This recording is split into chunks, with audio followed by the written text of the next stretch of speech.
I just copied what I heard. I copied what I saw. I did what they did.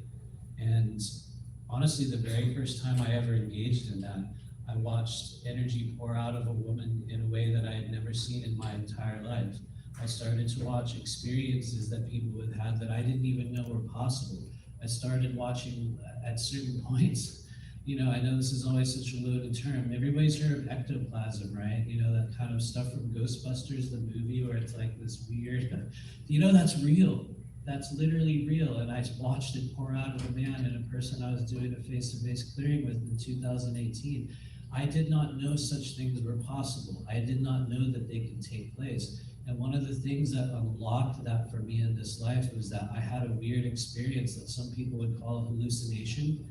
And when I came out of it, I was like, I'm gonna do that. And literally, here we are 8 years later, and I'm literally doing it constantly. And so I always give homage to these beings. There's a lot of other experiences that I've had with them. We could go on about it forever and ever, but we don't really have time for that.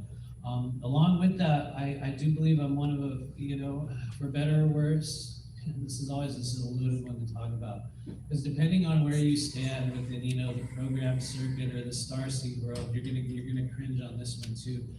One of the number one most, I'm just gonna say it, one of the number one most supportive life forms that I've ever encountered in this life has been the reptilian collectives. I choose to give them absolute respect.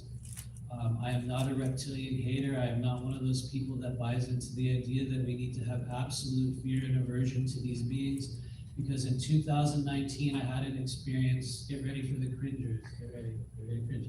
I had a face-to-face reptilian experience where I physically touched one with my left hand in my apartment in the greater, in the greater Los Angeles area, right near the La Brea Tar Pits, for anyone that's familiar with LA. I had an experience in which I met a real-life reptilian